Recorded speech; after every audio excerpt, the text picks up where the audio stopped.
Hello everyone and welcome to another Tuesday evening lesson. Today we're going to continue with the peace article, and you can find this article on the website kabbalahmedia.info or kabbalah.info, or you can alternatively get the book from the internet as well. This is the English version of Kabbalah for the student, and on this it's on page 261.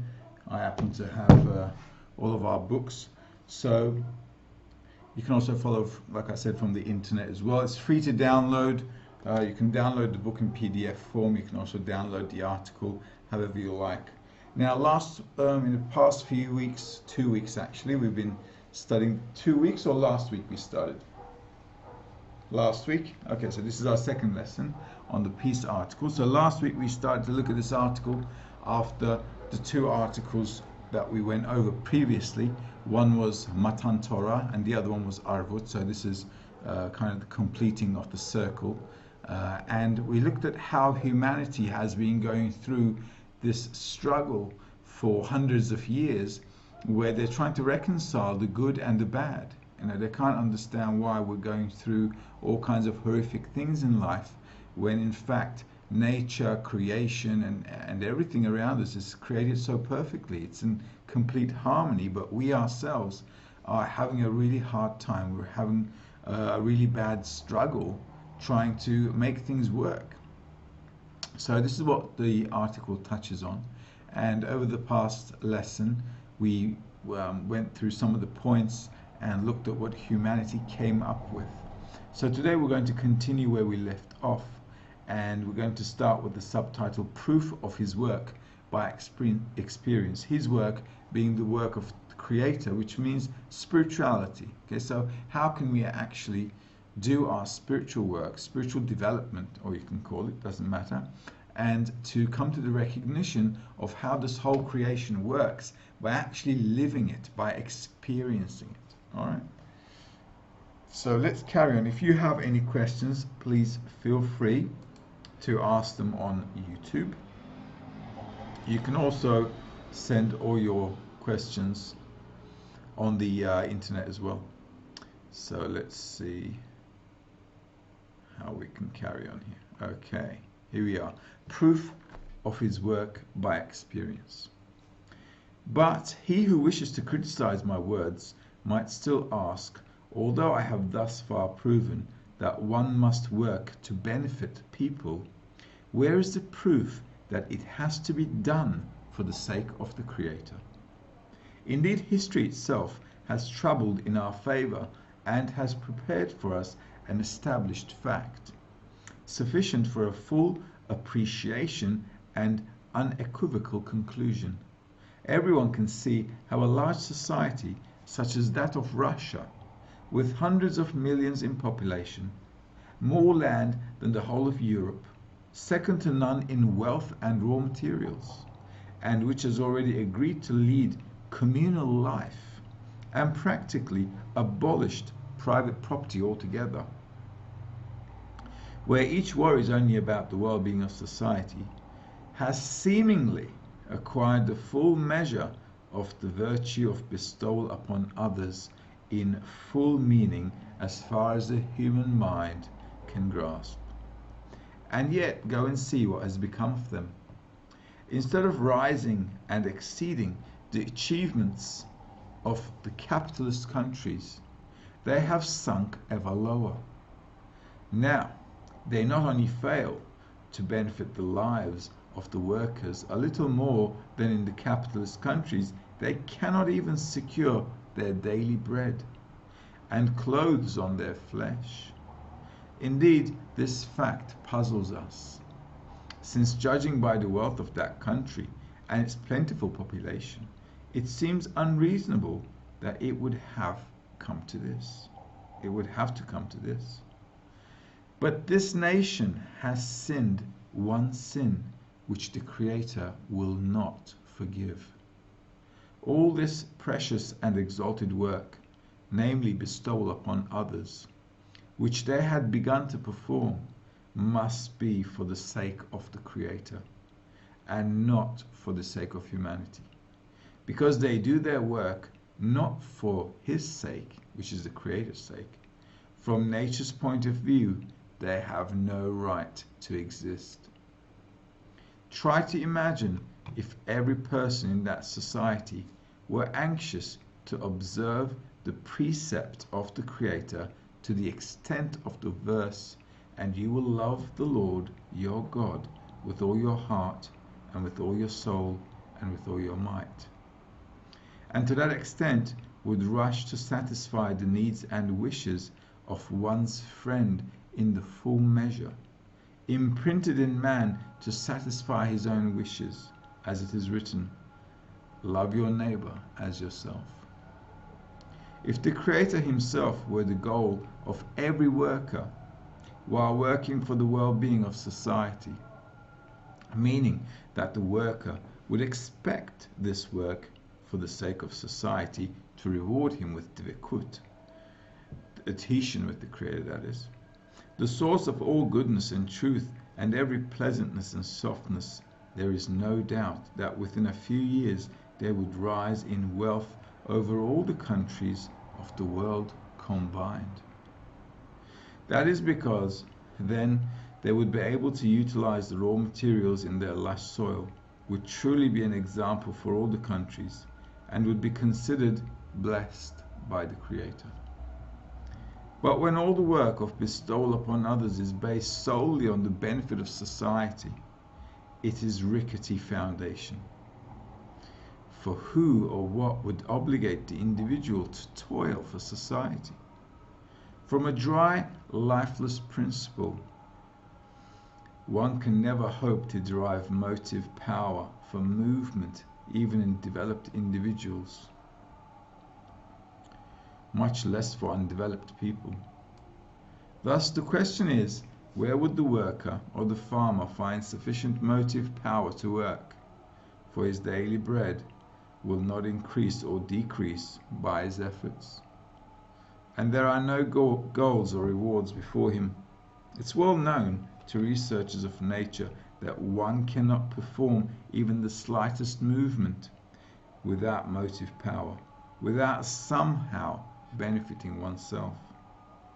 When, for example, one moves one's hand from the chair to the table, it is because he thinks that by putting his hand on the table, he will enjoy it more. If he did not think so, he would leave his hand on the chair for the rest of his life, without moving it at all. It is all the more so with greater efforts. And if you say that there is a solution to place them under the supervision so that anyone who is idle at his work will be punished by denial of salary, I will ask, do tell me where the supervisors themselves would take the motive power for their work. Because standing at one place and watching over people to motivate them to work is a great effort too, perhaps more so than the work itself. Therefore, it is as though one wishes to switch on a machine without fueling it. Hence they are doomed by nature, since nature's laws will punish them because they do not adapt themselves to obeying its commands, performing these acts of bestowal upon others in the form of work for the sake of the Creator. To achieve through it to the purpose of creation, which is adhesion with them. It was explained in the article Matan Torah item 6 that this adhesion comes to the worker in the measure of his pleasant and pleasurable bounty, which increases up to the desired measure for rising to know his genuineness, ever developing until he is rewarded with the excessiveness implied in the words, "The eye has not seen a God besides you." And imagine that the farmer and the worker were to sense this goal before them while working for the well-being of society. They would certainly not need any supervisors, since they would already have sufficient motive power for a great effort, enough to raise society to the ultimate happiness. Indeed, understanding that which matter in such a way requires great care and proven conducts, but everyone can see that without it, they have no right to exist from the perspective of the obstinate, uncompromising nature. And this is what I wanted to prove here. Thus, I have evidently proven from the perspective of empirical reason, out of the practical history unfolding before our very eyes, that there is no other cue for humanity but to assume the commandment of providence, to bestow upon others in order to bring contentment to the Creator in the measure of the two verses. The first is love your friend as thyself, as yourself, which is the attribute of the work itself. This means that the measure of work to bestow upon others for the happiness of society should be no less than the measure imprinted in man to care for his own needs. Moreover, he should put his fellow person's needs before his own, as it is written in the article Matan Torah, item 4. The other verse is, and you will love the Lord your God with all your heart, with all your soul, and with all your might. This is the goal that must be before everyone's eyes when laboring for one's friend's needs. This means that he labors and toils only to be liked by the Creator, as he said, and they do his will. And if you wish to listen, you will feed on the fruit of the land, for poverty and torment and exploitation will be no more in the land, and the happiness of each and every one will rise ever higher, beyond measure. But as long as you refuse to assume the covenant of the work for the sake of the Creator in the fullest measure, nature and its laws will stand ready to take revenge on you. And as we have shown, it will not let go until it defeats us and we accept its authority in whatever it commands. Now I have given you a practical scientific research according to the critique of empirical reason regarding the absolute necessity of all people to assume the work of the Creator with all their hearts and souls and might. Clarification of the excerpt from the Mishnah: everything is in deposit, and a fortress spreads over all of life. Now that we have learned all the above, we can understand an unclear excerpt in Masechet Avot, chapter 3, item 16. It reads as follows: he, Rabbi Akiva, would say all is in deposit and a fortress spreads over all of life. The store is open and the shopkeeper sells by deferred payment. The book is open and the hand writes. And anyone who wishes to borrow may come and borrow. And the collectors return regularly, day by day, and collect from a person knowingly and unknowingly. And they have what to rely on. And the judgment is true, and all is ready for the feast. That excerpt did not remain an abstruse allegory without reason, without even a hint as to its meaning.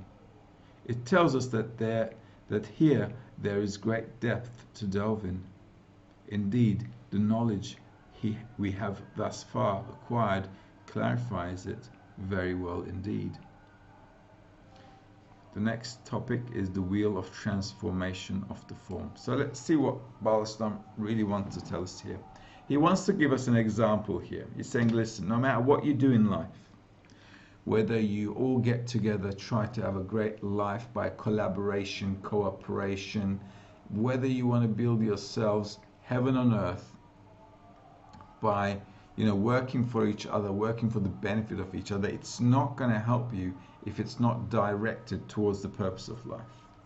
So he gives us a nice example of Russia. Well, you can give any actually commune society, any society that lived as communists or commune, or any society that worked towards benefiting all the members of the community, have failed in the past.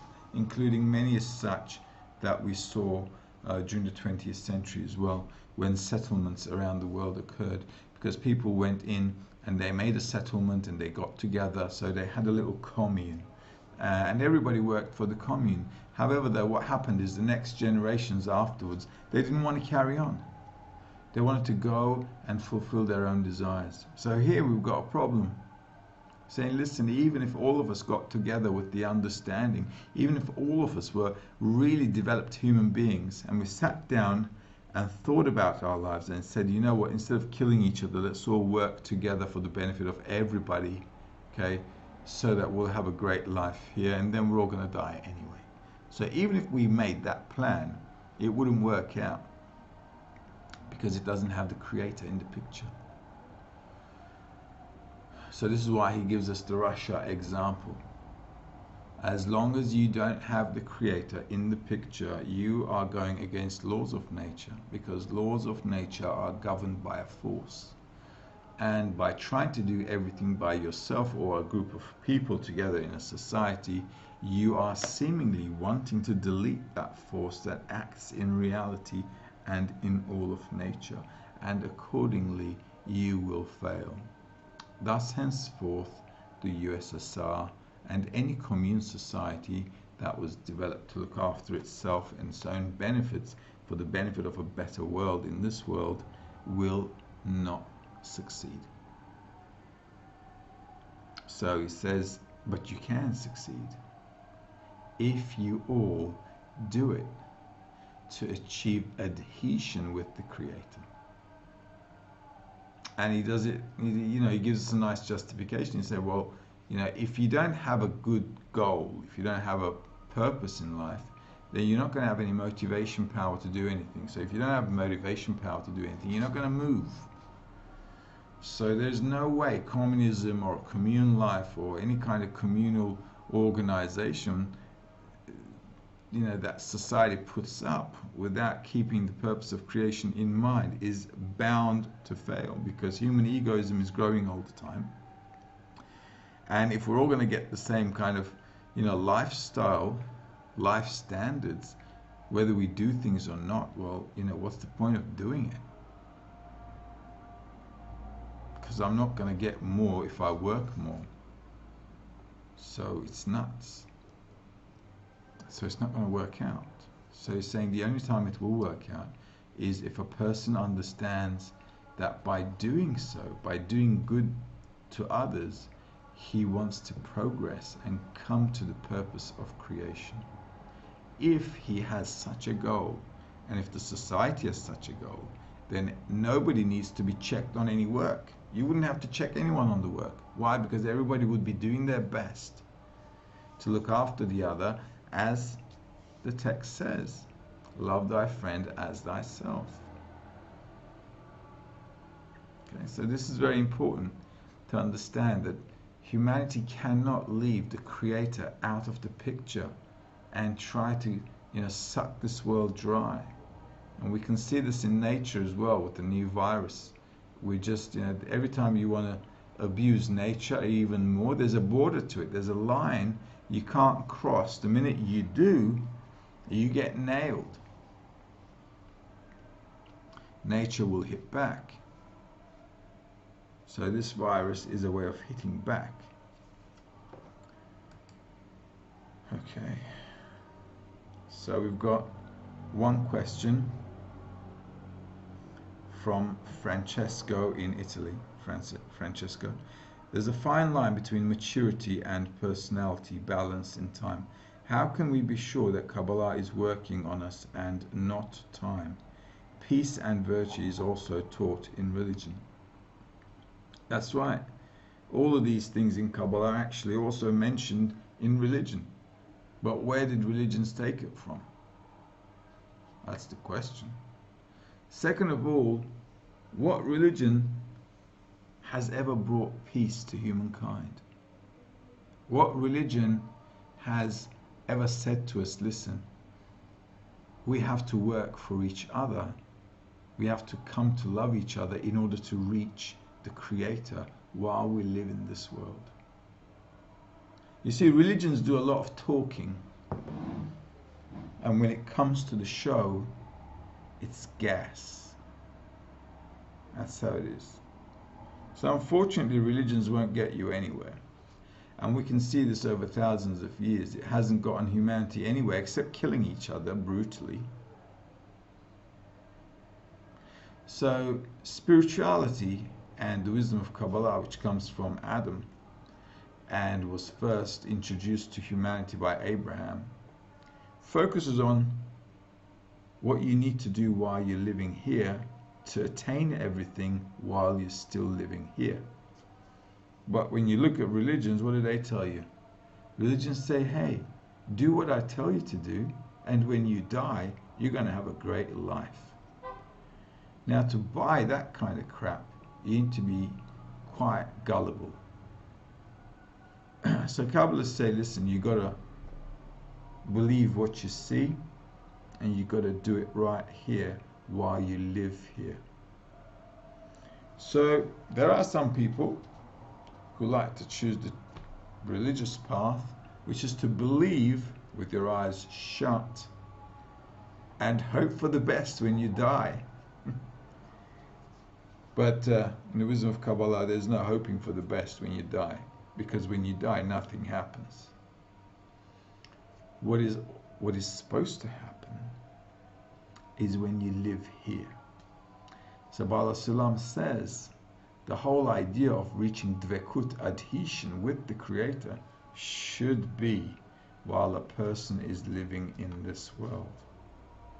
So with respect to religions and the wisdom of Kabbalah, there's not really anything in common, actually. The way they believe and what belief is in Kabbalah is completely, they don't have any point they can even touch. Because in religion, you're supposed to believe God exists. In the wisdom of Kabbalah, you can believe God, but you have to see Him first. So, yeah, on the one hand, religions talk nicely. They've taken things from the wisdom of Kabbalah. All religions have, mostly, because they all talk about nice things. However, they fail to deliver, and they fail also to give you a tangible approach to attaining what you should be attaining. You see, in religions, you do what religious precepts tell you to do, and like I said, hope for the best, Do your best, hope for the rest, and let's see what happens when you die.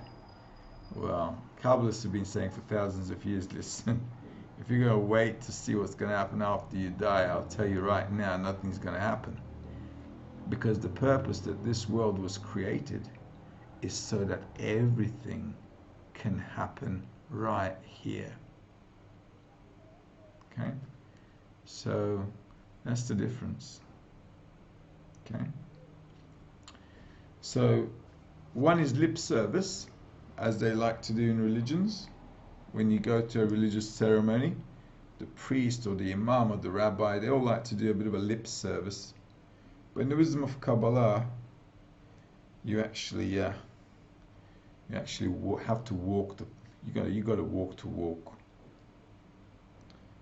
All right, so you got to talk the talk, and then walk the walk, and then attain what you need to attain.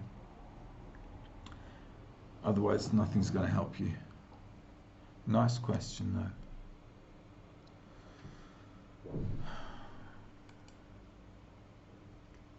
The wheel of transformation of the form. So let's read a bit more. This is another subtitle. The wheel of transformation of the form. First, let me present the view of our sages concerning the unfolding of the generations of the world. Although we see the bodies changing from generation to generation, this is only the case with the bodies. But the souls, which are the essence of body's self, do not vanish, to be replaced, but move from body to body, from generation to generation. The same souls that were at the time of the flood came also during the time of Babylon and the exile in Egypt and in the exodus from Egypt, etc., until this generation and until the end of correction. Thus, in our world, there are no new souls, the way bodies are renewed, but only a certain amount of souls that incarnate on the wheel of transformation of the form. For each time they clothe a new body and a new generation. Therefore, with regard to the souls, all generations, since the beginning of creation to the end of correction, are as one generation that has extended its life over several thousand years until it developed and became corrected as it should be. And the fact that in the meantime each has changed his body several thousand times is completely irrelevant, because the essence of the body's self, called the soul, did not suffer at all by these changes. And there is much evidence pointing to that, and a great wisdom called the secret of the incarnation of the souls. And while this is not the place to explain it, because of the great importance of the matter, it is worthwhile to point out to the uneducated that reincarnation occurs in all the objects of the tangible reality, and each object in its own way lives an eternal life. Although our senses tell us that everything is transient, it is only how we see it. In fact, there are only incarnations here, and each item is not still and does not rest for a moment, but incarnates on the wheel of transformation of the form, losing nothing of its essence along the way, as physicists have shown. And now we come to clarify the excerpt, "All is in deposit." It has been compared to someone who lends money to his friend for a business in order to make him a partner in the profit. To make sure that he does not lose his money, he gives it to him as collateral, and thus he is free from any uncertainty. The same applies to the creation of the world and its existence, which the Creator has prepared for humans to engage in and to eventually attain by its exalted goal of adhesion with Him, as explained in Matan Torah item 6. Thus one must wonder, who would compel humanity to engage in His work until they finally come to this exalted end? Rabbi Akiva tells us about this. All is in deposit. This means that everything that the Creator had placed in creation and given to people, He did not give to them recklessly, but secured Himself with collateral. And should you wonder what collateral He was given, He responds to this by saying, "And a fortress spreads over all of life." This means that the Creator has cleverly devised a wonderful fortress and spread it over all of humanity so that no one will escape. All the living beings must be caught there in that fortress and necessarily accept His work until they attain their sublime goal. This is the collateral by which the Creator secured Himself, that no harm would come to the work of creation. Afterward, He interprets it in detail and says, "The store is open." This means that this world seems to us like an open shop, without an owner, and anyone who passes through may receive abundantly, as much as one wishes, free of any charge. However, Rabbi Akiva warns us that the shopkeeper is selling by deferred payment. In other words, although you cannot see any shopkeeper here, know that there is a shopkeeper. And the reason that he is not demanding payment is because he sells it to you by deferred payment. And should you say, how does he know my debt? To this he replies, the book is open and the hand writes. Meaning there is a general book in which each act is written without losing even one. And the aim surrounds the law of development that the Creator has imprinted in humanity, which prompts us ever forward. This means that the corrupt conducts in the states of humanity are the very ones that generate the good states. And each good state is nothing but the fruit of the work in the bad state that preceded it. Indeed, these values of good and bad do not refer to the value of the state itself, but to the general purpose. Each state that brings humanity closer to the goal is considered good, and one that deflects them from the goal is considered bad. By this standard alone is the law of development. Built, the corruption and the wickedness that appear in a state are considered the cause and the generator of the good state, so that each state lasts just long enough to grow the evil in it to such an extent that the public can no longer bear it. At that time, the public must unite against it, destroy it, and reorganize in a better state for the correction of that generation. And the new state too lasts just as long as the sparks of evil in it ripen and reach such a level that they can no longer be tolerated, at which time it must be destroyed and a more comfortable state is built in its stead. And so the states clear up one by one and degree by degree until they come to such a corrected state that there will be good without any sparks of evil. You find that all the seeds from which the good states grow are only the corrupted deeds themselves, meaning that all the exposed evils that come from under the hands of the wicked in the generation join and accumulate to a great sum until they weigh so heavily that the public can no longer bear them. Then they rise up and ruin it and create a more desirable state. Thus you see that each wickedness becomes a condition for the driving force by which the good state is developed.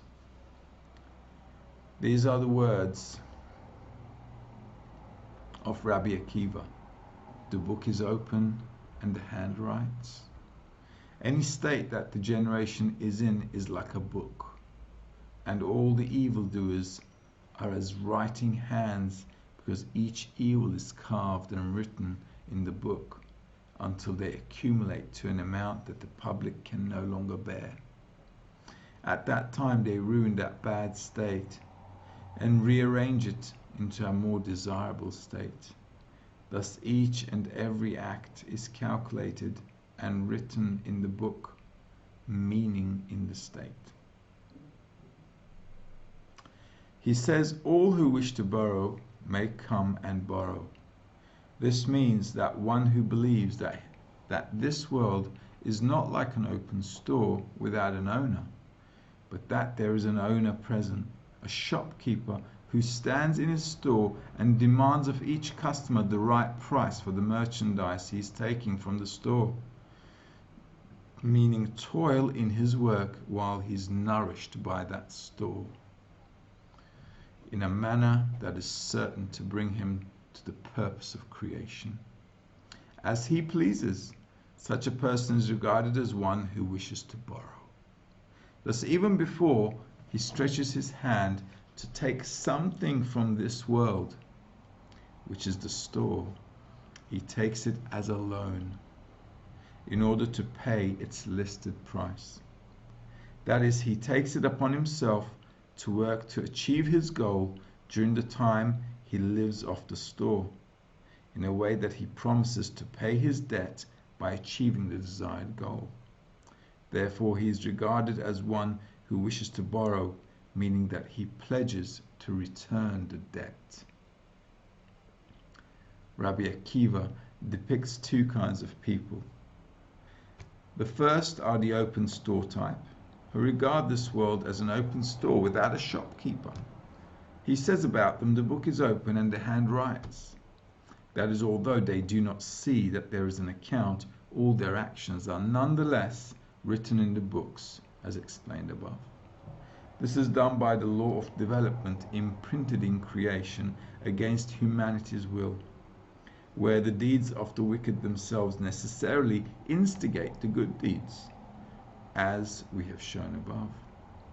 The second type of people is called those who want to borrow.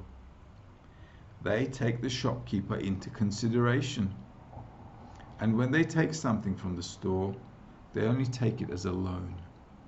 They promise to pay the shopkeeper the listed price, meaning attain the goal by it. He says about them, all he wished to borrow may come and borrow. And if you say, what is the difference between the first type, whose goal comes to them from the law of development, and the second type, whose goal comes to them by self-enslavement to his work, are they not equal in attaining the goal? In that regard, he continues, the collectors return regularly, day by day, and collect from a person knowingly and unknowingly. Thus, in truth, both pay their daily portion of the debt. And just as the forces that emerge by engaging in his work are deemed the loyal collectors who collect their debt in portions every day, until it is completely paid, the mighty forces imprinted in the law of development are also deemed as loyal collectors who collect their daily portions of the debt until it is paid in full. This is the meaning of, and the collectors return regularly, day by day, and collect from a person. However, there is a great difference and a great distance between them, meaning knowingly and unknowingly. The first type, whose debt is collected by the collectors of development, pay their debt unknowingly. Rather, stormy waves come upon them through the strong wind of development and push them from behind, forcing them to step forward. Thus their debt is collected against their will and with great pains by manifestations of the forces of evil, which push them from behind.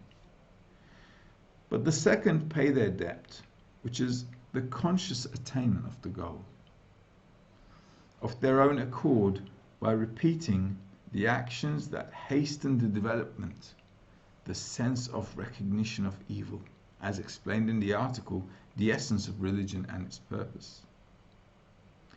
Through this work, their gain is twofold. The first gain is that these forces which appear out of his work are set before them as a pulling magnetic force from before. They chase it of their own free will with the spirit of love. Needless to say, they are free from any kind of sorrow and suffering like the first type. The second gain is that they hasten the desired goal, for they are the righteous and the prophets who attain the goal in each generation, as explained in the essay, The Essence of the Wisdom of Kabbalah, in the section, What Does the Wisdom Revolve Around? Thus you see, there's a great distance between those who pay knowingly and those who pay unknowingly, as the advantage of the light of delight and pleasure over the darkness of pain and agony. He says further, they have what to rely on, and the judgment is true. In other words, he promises all those who pay knowingly and unwillingly that they have what to rely on, that there is great strength in his work to bring them to the sublime goal, and it is worthwhile for them to harness themselves under his burden. And of those who pay unknowingly, he says, and the judgment is true. Seemingly, one must wonder why Providence permits those corruptions and agonies to appear in the world, in which humanity is being fried mercilessly. He says about this that this judgment is true, since all is ready for the feast, for the true goal. And the sublime delight that is destined to emerge with the revelation of his purpose in creation, when all the trouble and toil and anguish that befall us over times and generations will seem like a host who greatly troubles himself to prepare a great feast for the invited guests.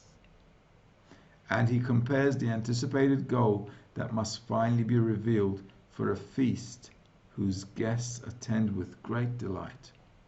This is why he says, and the judgment is true, and all is ready for the feast. Such as that you will also find in Bereshit Rabbah, chapter 8. Regarding the creation of man, the angels asked the Creator, "What is a man, that you are mindful of him, and the Son of Man, that you visit him? Why do you need this trouble?" The Creator told them, "So why were Sona and Alafim created? What is this like? There's an allegory about a king who had a tower filled abundantly, but no guests. What pleasure does a king have in his full tower?" They promptly said to him, "Lord of the world, the Lord our Master, how great is your name in all the land. Do that which pleases you." The interpretation is, the angels that saw all the pain and agony that was to befall humanity wondered, "Why do you need this trouble?" The Creator replied to them that indeed he had a tower filled abundantly, but only this humanity was invited to it. And of course the angels weighed the pleasures in that tower, awaiting its guests, against the agony and trouble that awaited humanity.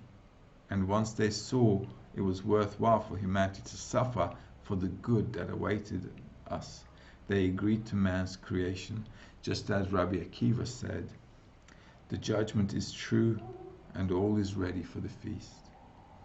From the beginning of creation, all people have reservations, and the thought of the Creator necessitates them to come to the feast knowingly or unknowingly. And now all will see the truth in the words of the prophet, in the prophecy of peace. The wolf shall dwell with the lamb, and the leopard shall lay down with the kid. And he reasoned that the earth will be full of the knowledge of the Lord, as the waters cover the sea. Thus the prophet conditions peace in the whole world with the filling of the whole world with the knowledge of the Creator.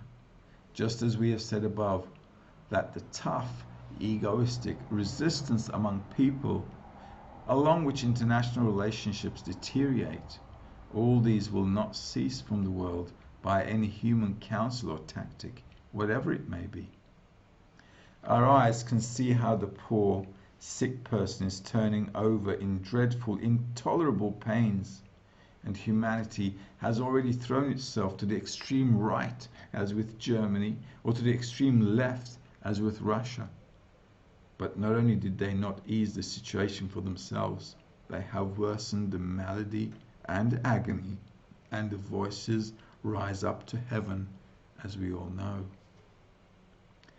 Thus they have no other choice but to come to accept his burden in knowledge of the Creator, meaning to aim their actions to the will of the Creator and to his purpose as he had planned for them prior to creation.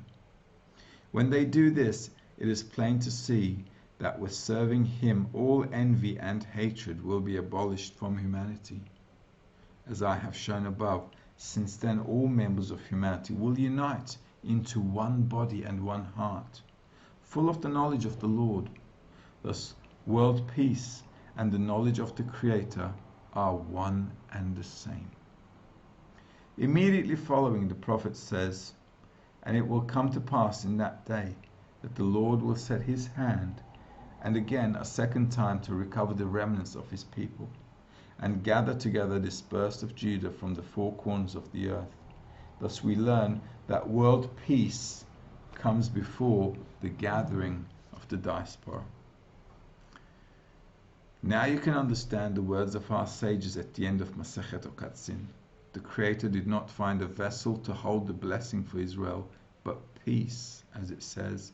The Lord will give strength to his people. The Lord will bless his people with peace. Seemingly one should wonder at the allegory, a vessel to hold the blessing for Israel. And also, how does one conclude that from these words? But these words become clear to them like the prophecy of Isaiah, that world peace precedes the gathering of the people. This is why the verse says, "The Lord will give strength to his people," meaning that in the future, when the Creator gives his people strength, meaning eternal resurrection. The Lord will bless his people with peace. This means that he will first bless his people with peace in the whole world, and subsequently he will set his hand again the second time to recover his people. Our sages said about the reason for the words, "Therefore the blessing of peace in the whole world precedes the strength," meaning the redemption, because God did not find a vessel to hold the blessing, but peace. Thus, as long as self-love and egoism exist among the nations, Israel too will not be able to serve the Creator in purity. In bestowal upon others, as it is written in the explanation of the words, "And you will be to me a kingdom of priests," in the essay Die Arvut. We see this from experience, for the coming to the land and the building of the temple could not persist and receive the blessing that the Creator had sworn to our fathers. This is why they said God did not find a vessel to hold the blessing, meaning that thus far Israel did not have a vessel to hold the blessing for the fathers. Therefore the oath that we can inherit the land for eternity has not been fulfilled.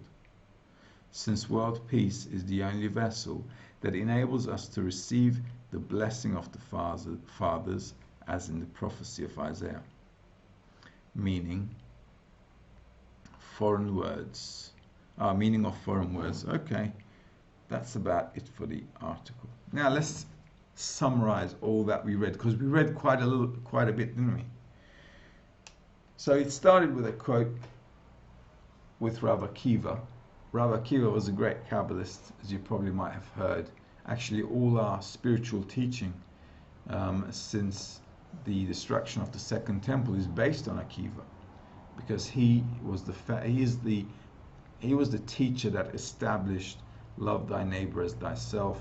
So he was a great Kabbalist just prior to the ruin of the Second Temple. So all of our Torah actually comes from Akiva for our generation.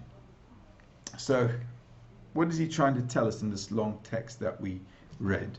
First of all, he says that humanity is always transforming, and this is what's called reincarnations. Reincarnations, we mustn't think of it like bodies going and dying and coming back, going and dying and coming back. Actually, reincarnation means that every time we change our form being the desire to receive. Okay, so our form is a desire to receive, and every time we go through a change, it's actually a reincarnation. So once humanity was created, once we were created in creation as part of creation, it's the same souls, the same structure actually renewing itself. So think of it like a system that's constantly renewing itself. We're a part of that system, we're in that system, we're not detached from it, we're part of it. So we're always evolving with the system.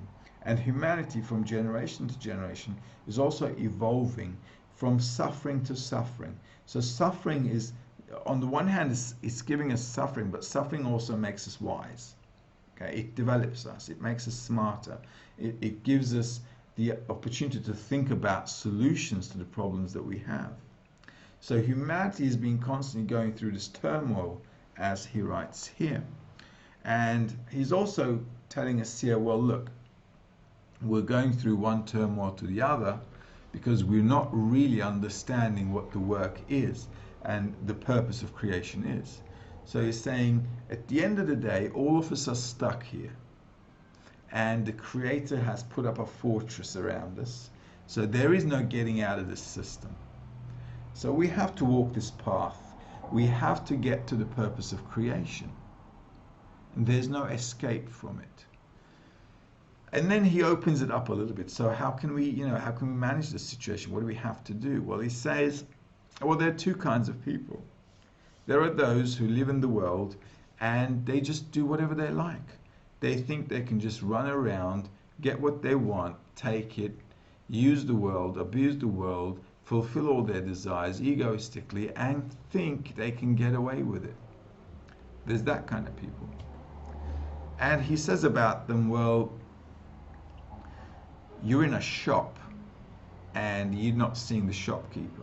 So imagine you're in a supermarket or in a big shop or a big store, and you go in there and there's nobody to check. It's all empty, right? So you go in there, you take whatever you want.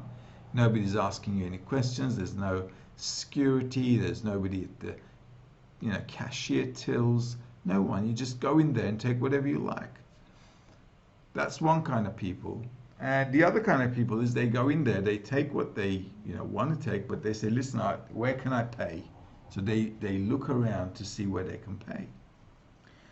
And there are these kind of people, which in the article he explains that, listen, either way, whatever you take from this world, it may look like an open shop with no owner.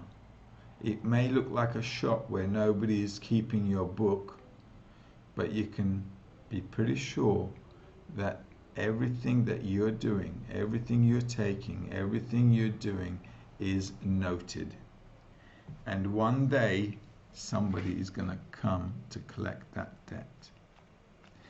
And furthermore, he explains how that's done. He says, well, life does it for us. Don't we go through so much suffering as humanity, right? We're constantly going through turmoil, dramas, problems, personal problems, family problems, or societal problems, problems with our country, ecology, world, everything. Think about it. Somebody is always making us pay. So he says, even though you might not see it, they come to collect the debt. And that means they bring us suffering. And then there's the other kind, he says, where they want to willingly, consciously develop. So these people who consciously want to develop, they come to the shop, they say, listen, I need to borrow something, but I'm going to pay you back. So they consciously run forward and develop to come to the purpose of life. So one is called the path of suffering, and the other one's called the path of light or consciousness. So there's unconscious development and conscious development. But either way, we're all developing. But if you develop consciously, in the article he says, you won't suffer. If you develop unconsciously, well, you're just going to get battered. You're just going to get slapped around with life. You don't know what's going on with your life. You're just constantly getting beaten up. And that's it. That's also a way of development, but it won't get you to the goal, because at the end of the day, you still have to put the work in to get something in life. So suffering doesn't make you attain anything. It just pushes you to do the job. And this is why it says there are two kinds of people. There are two paths, and these are the paths. So if a person chooses voluntary conscious development, he saves himself time and he saves himself from suffering. So this is why he's got 2 times the advantage with respect to a person who's unconsciously developing. And then at the end it says, listen, peace means when we all come to the goal together. And if we don't come there, there's nothing to talk about. When he says the blessing of peace for Israel, Israel is Yashar El. Okay? So peace comes from the word shalom. Okay? Shalom means peace. It's related to the word shlemut, which means perfection. So peace means you attain perfection. So we're not talking about world peace. We're not talking about, you know, hey, we're not killing each other anymore. Isn't that great? That's also great, but the purpose of life when he's talking about peace is to reach that perfection, that adhesion with the Creator. And that is the vessel that's fit for a man, a human, level of human. So this is why we need to kind of relate to these things in a spiritual concept. But at the end of the day, like Rabbi Akiva says, there's a fortress around us. We cannot escape. The creation of the world has a purpose, and it must be attained. So we can attain it one way or another, the good way or the bad way, conscious or unconscious, with joy and happiness or with misery and suffering. So there's always 2 sides to the medallion, and what side a man chooses is his free will.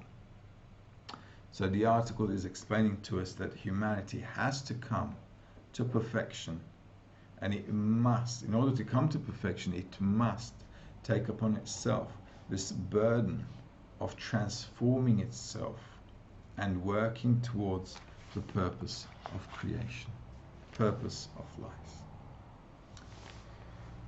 There we go. So I hope that was okay. So it looks like we've got a few questions here. Let's take a look at them. And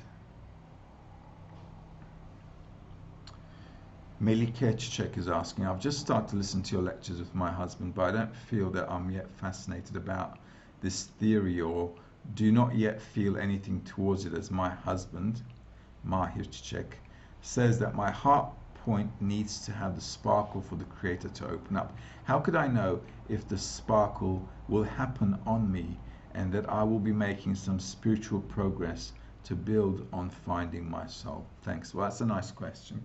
Well, Melike,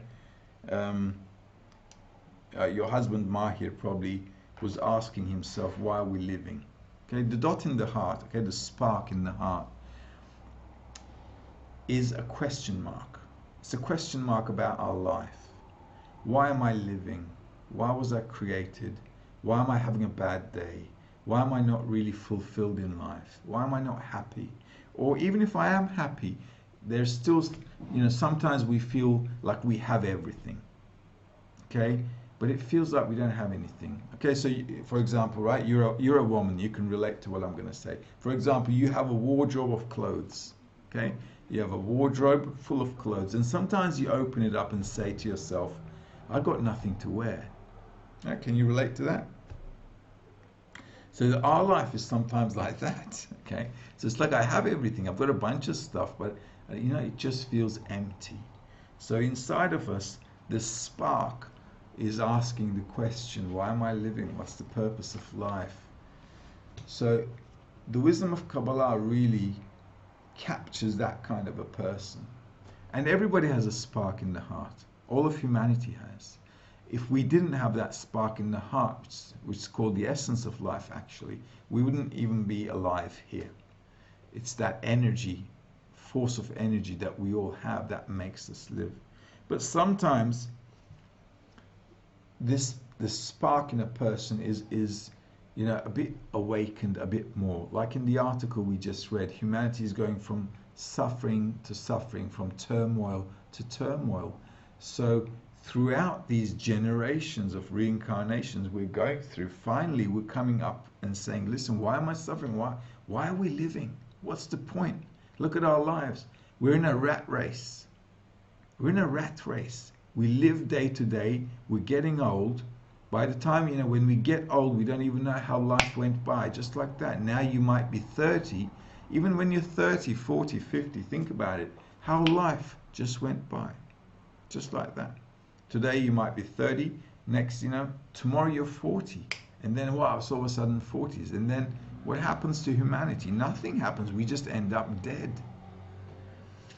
So this spark in the heart is saying, once to oneself, well, this life is just no point.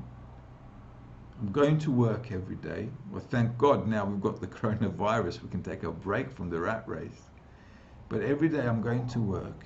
I've got kids. I've got a wife. I'm trying to make a living. But what am I doing all this for? I'm looking at my parents. I'm thinking, well, I'm just going to grow old like them. And then look at my grandparents. They're already dead probably. If my parents are still alive, I'm thinking, well, that's me in 10, 20, 15 years. Well, what's it for? So this question mark really disturbs a person. And when it does, like it probably does Mahir, just have to find an answer. You just can't agree to living like this and then dying off. So it's a serious question for a person, because our life is nothing more than the life of a chicken, really. Every day we go out, we try to, we work for our daily bread or how to get along in life, just like a chicken does. They go out of the hen box and they look for what to eat in the farm. And then in the evening they go back. That's it. It's our life the same. Day in and day out, day in and day out. And that chicken grows to maturity and they cut it up and eat it. And we grow up to maturity and then we end up dead as well. So life has this routine which doesn't give a person rest. So a person wants to know why. Rightfully so. So the wisdom of Kabbalah is for people of that nature who have to discover the meaning of their life. Otherwise they feel it's not worth living. And a lot of people in the world are depressed right now. They're depressed, they're on antidepressants, they're on drugs, alcohol, all kinds of substance abuse, even terrorism. Why would a person become a terrorist? Because they don't see a good future for themselves. And all these depressions and drugs and so on, it's because we don't see a good future for ourselves. And we don't have a solution to the question, why am I living? What's the purpose of my life? And so people, out of despair, do all these crazy things.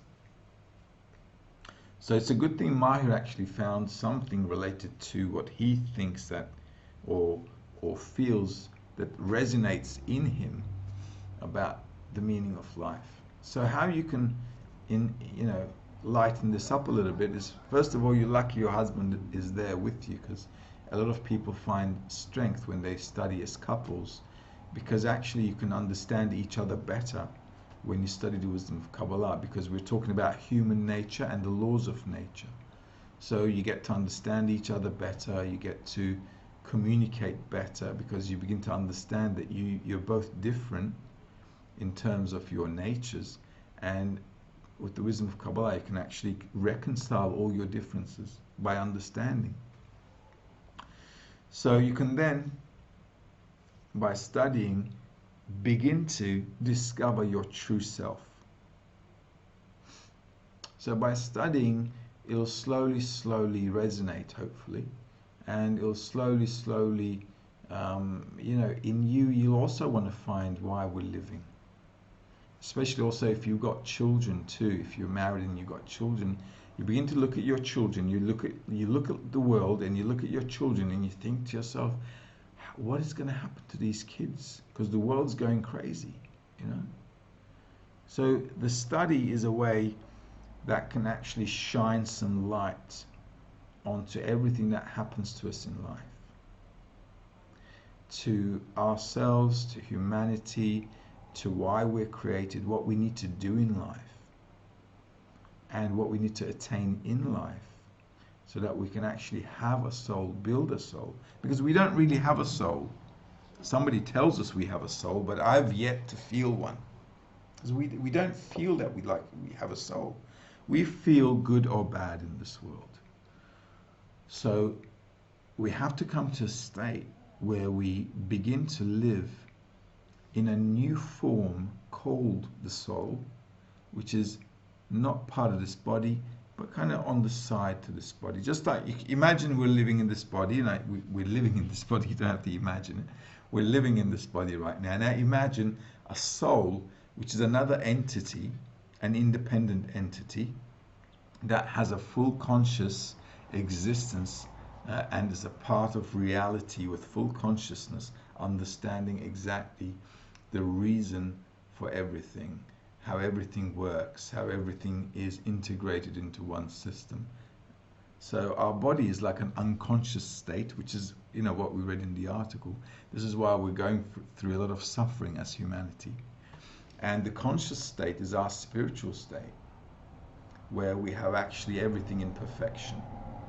So the wisdom of Kabbalah sheds that kind of light and gives a person the opportunity to develop a soul, something which is a conscious existence form, independent from the body, and that still exists consciously even if the body dies. Just like our clothes, when they get old, we throw them away. So the body also gets old, but when you have a soul, because the body is clothing the soul, you can get rid of the body, but the soul can still exist consciously. So it's the same kind of thing. The body is a clothing for the soul, just like our shirts or dresses are a clothing for the body. When they get old, you can throw them, but your essence you still keep. If you don't have that essence, you have an unconscious life. So you just, you know, people just die off. So see how you go. You don't have to rush anything. See how you go. Take it one step at a time, and see how you go. P. Green, why do some people have a recollection of past life while most of us do not? Well, actually nobody can really say I have a recollection of my past life, because we've had so many of them. What could you possibly recall? Okay, thousands of years of human development. It's like, which past life are you recalling? Okay, how can you? Okay, think about it. So what we go through as humanity is the feelings of life, and those feelings accumulate, and the accumulation of all those feelings are then reborn in a new generation. This is why the new generation is like a new version of our old generation. And this new generation has now all the accumulation of the past. So they're different, they're more developed. So our children are a bit more smarter, aren't they? Why? Well, because they're new generation. So they've got more accumulation under their belt. So they recall more. But all the things that we lived in the previous generations, they're not deleted. If they were deleted, we'd be starting from scratch all the time. So everything is accumulated. Okay? So when you say, you know, some can recollection of their past life, there are so many of it. Like which one, and how can you be even sure that you're recollecting correctly? How can you be sure? Okay. Also, according to the perception of reality, it's like our reality is like a dream. You know, we are born and we end up dead. It's like sleeping, really. You go to sleep, you have a dream, and you wake up, and it's like you died in that dream. Now you're in this life. So how can you even be sure that something was recollected, something is true? You can never be certain.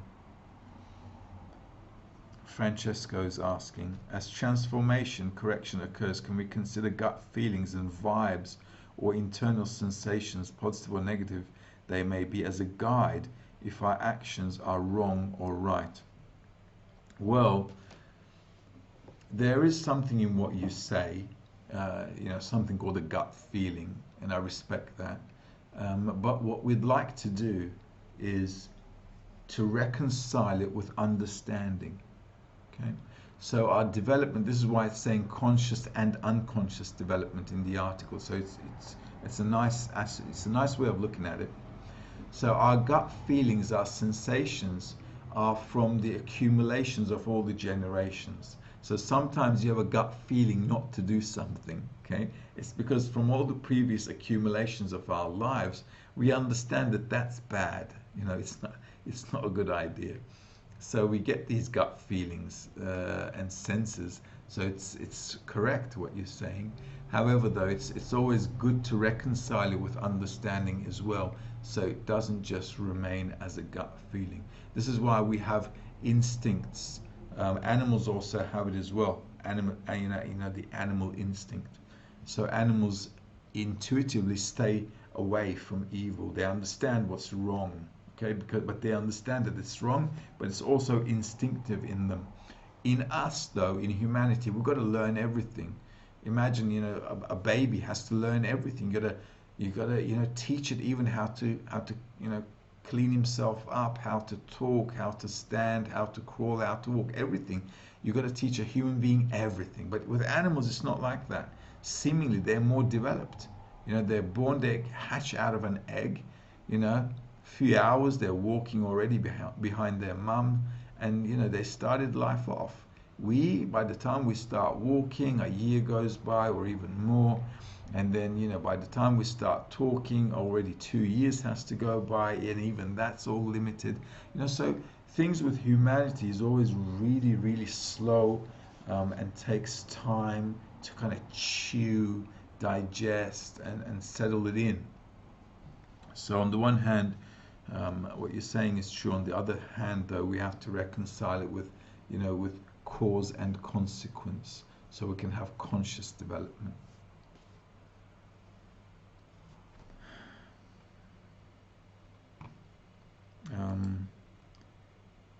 Francesco is asking, what do you mean by attaining something in life? Well, attaining something in life, attaining what you'd like to be in life. So in this world, we have corporeal desires. You can want to attain money, fame, power, knowledge, all these kind of things.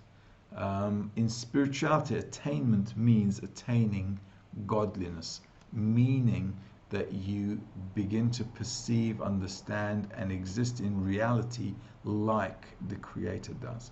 Just like our children, they grow up and they understand what it means to be adults, and they become like us, and they live their own lives. So the Creator wants us to also grow up and to attain what He's like, so we can independently live in His reality. So that's what attainment is. That's what attaining means. That's something understood, something sensed, felt, and completely understood without any question marks, without any blurriness. And a question from Angela. Those individuals who attain adhesion with the Creator, why do they need to keep being reincarnated in the generations?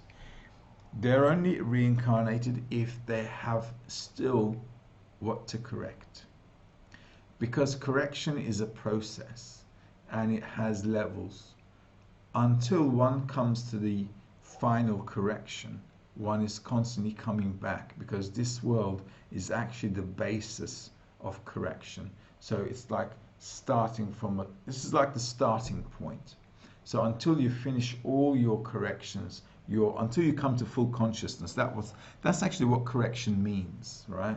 Correction means that I'm gradually coming to full level of consciousness, full conscious living. So until I get to full consciousness, I'm going to need this reality called a dream, a fake reality, if you like, or kind of like kindergarten, right? So we go to kindergarten to get ready for life. So this world, our reality in this life, is like a get ready place. Let's start playing around here to grow up. So until a person becomes a fully mature person, conscious person, this world still remains in their consciousness, and they still use the variables and the aspects of this world to go higher until they reach a full level of consciousness. And we have one more question from Francesco. When the creator or nature doesn't permit your project's business or work searching for the benefit of your family's sustenance, how should we see these failures? Well, we need to look at them like, on the one hand, we have to look at them as life's conditions. On the other hand, we have to work for the necessities of our families, just like in the animal level as well. Just like animals have to go and they have to look after their younglings, we too also have to do our best, keep looking and working to sustain our families. I understand what you're saying, but all these things are part of our correction as well. So as people who live, in this world, in this reality, we have to look after the family, we have to work, and we have to do our best to look after them and take care of their needs, but not their luxuries. You have to take care of their needs. As you can see with the coronavirus and all the new changes in reality that we're going through right now, humanity is being really squeezed up, okay? And this little squeezing session that we're in right now is, going to burn some fat off everyone. So on the one hand, it's going to make us cut down on all the luxuries. It's going to make us a bit more aware of what's a necessity and what isn't. And it's going to, make sure that we don't start going haywire again, abusing nature and getting everything that we want out of it as if there's no consequence. Just, really like in the article, it says people go into that shop and they think they can take whatever they want because there's no shopkeeper. But life isn't like that, Baal Islam is saying. Whatever you take from life, you've got to pay for it. So life is making us pay now. And it's not a bad kind of payment. This is very subtle, it's very gentle. There are much more greater sufferings humanity can be going through, if you think about it. So right now, these are issues which millions of people are facing, just like you, seriously. Everyone now is losing their businesses everywhere around the world. Imagine all those shops, cafes, restaurants, factories. A lot of people just shut down shop because nobody's going out, nobody's spending, everybody's just spending for their necessities. The only thing you can go out for is food or your health needs, and that's it. So this whole thing is just, over. And there are millions and millions of people like yourself, and all of us in humanity need to take a lesson from this, saying, we can only take what we need from life and not more. The world will not tolerate humanity's greed anymore. This is what the world is telling us. This is what nature is telling us right now. That I am not tolerating your foul behavior, abusing nature and every other creature, and you think you can run around here like a bunch of wild animals. That's over. Nature just pulled the plug and said game over. So humanity is going to have to change.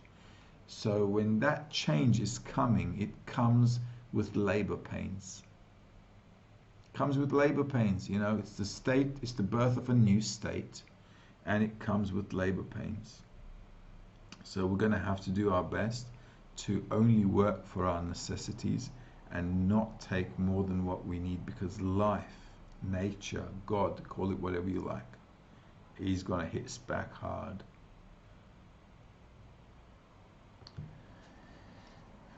Okay.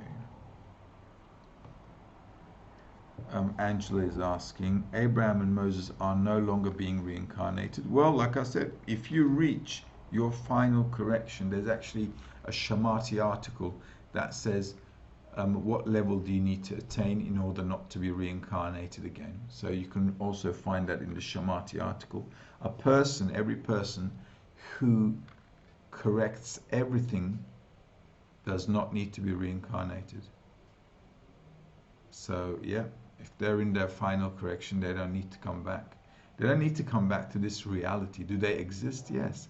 But like I said, imagine a soul existing in its own, just like our body exists. So imagine another form of existence, like a soul, which is a fully conscious level of existence, separated from the body. Our body, our piece of meat, a sack of bones, or you might call them, is really not relevant in reality. This is why it just dies off. This is why it's called an animal. It's not human.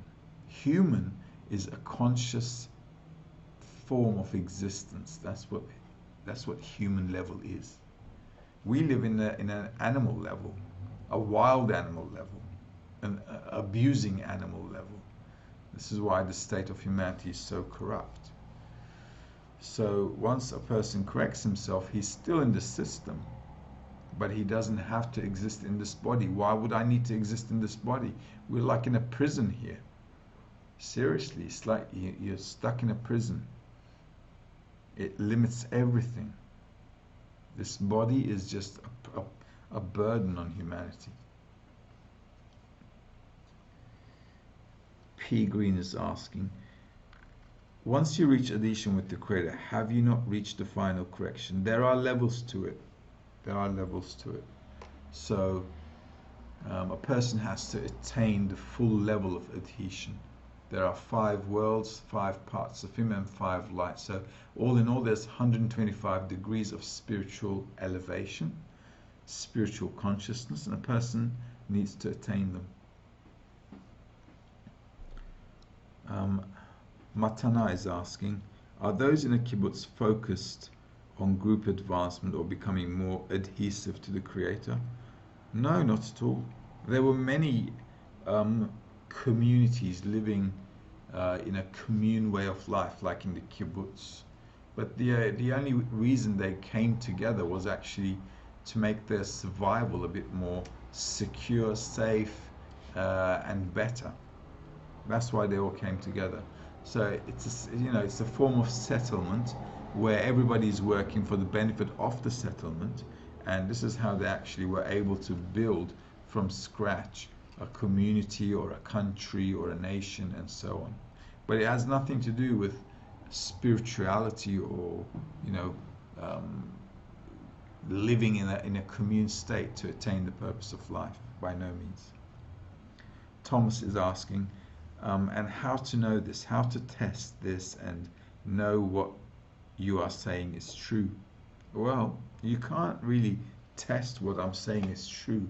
You can only test the truth if you're living it. Okay, so if I told you something and you believed it, that would be corruption. Okay, but why? Because you haven't seen it, you haven't felt it. So the primary objective of the exercise is, first of all, if I'm really asking myself the meaning of life. If I'm asking myself the meaning of life, why am I living? Then I sit down and I study. Once I study, I check if I'm getting answers to my questions that are fulfilling. If they are fulfilling, you can carry on with the study and advance, and by experience you begin to understand this is how you need to develop. If the answers you get from the wisdom of Kabbalah don't resonate with you, they don't settle in you, then for you can't say this is the right thing, can you? So every individual has to make their own decision. There's no way to prove to a person what is truth, because a person has to find it, him or herself. So if I said to you, well, yeah, this is the truth, and can't you see this is what they're right, and this is just going to be like religious jargon. So you have to ask yourself the question, what's the meaning of life? Why am I living? or maybe these questions aren't even, relevant at this moment. Maybe you don't really even feel like you need a purpose. A lot of people I know still have no purpose in life. You asked I asked one of my friends, "What's your purpose in life?" He said, "I don't have any," and he was quite happy with it. So I'm thinking, how can you live like that? But he's quite happy with his life.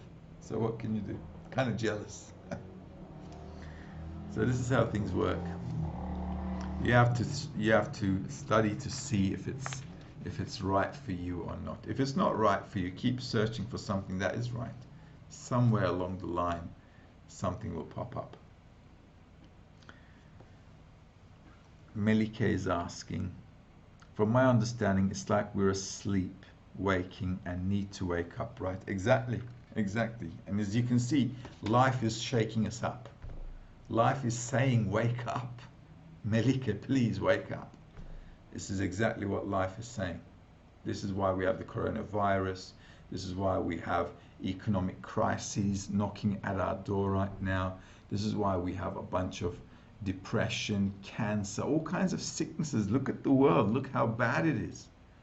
Look how from all this bad stuff, we're trying to make something good. It's impossible to get to a good life when I'm surrounded with just bad stuff.